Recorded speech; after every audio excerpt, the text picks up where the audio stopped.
talking to Mr. Branford Marsalis backstage just after you did your concert. It's very nice that you take some time because... Are you tired?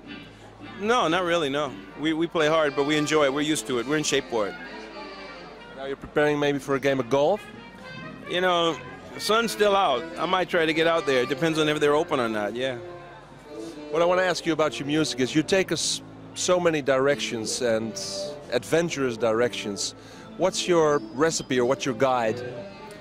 I mean, my ears are my guide. If I like it, we go for it, you know. As a band, we spend a lot of time listening to different types of music, and we pick songs that will best show off the abilities and the talents of the group. So that you create the music tailored to the people you play with? Precisely.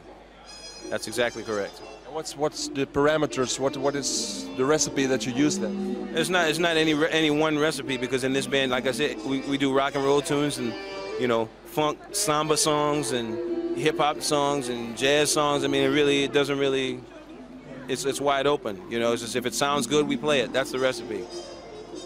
So that makes it pretty hard for people to label it if they want to.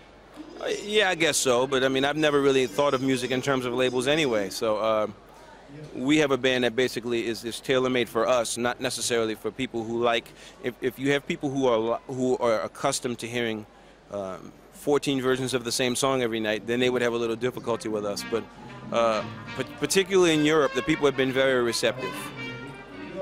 Do you have the feeling that you open up the doors for audiences that come to your music and you confront them with things they might not be familiar with?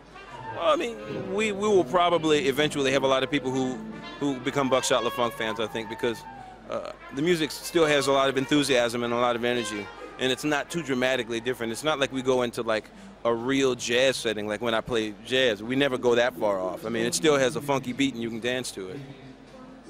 One of the things that I heard is that you played Another Day, which great song. You're going to put that out as a single, huh? It's a ballad type single? Yeah, it's an interesting.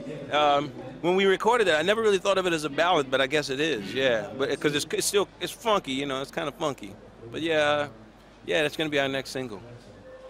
I think that one of the great things that you do is that you go so many directions, but still you have a lot of your own emotions in it. Do you see your music as a sharing experience with the audience, emotion-like? Well, absolutely. I mean, it's less of a sharing experience, I think, because we're giving, and we want them to take, and we want them to give back to us. But sometimes you get an audience where they're not really so giving. We still have to give to them anyway.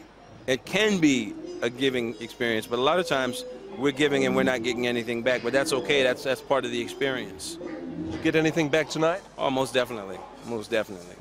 Our last question, intriguing question, the name of your group. It's really Cannonball Adderley, jazz saxophonist, used the name once many years ago when he was playing on an album, a jazz album by a guy named Louis Hayes, and his record company didn't want him to play on the record, so he played anyway, and he used the name Buckshot LaFunk. And I just thought it was so funny. It's such a cool name that we decided to, you know, he spelled it in the traditional English way, you know, L-A-F-U-N-K. But I'm from Louisiana, and because we have like the French background, you know, we call it L-E-F-O-N-Q-U-E, LeFunk. Thanks a lot. Thanks.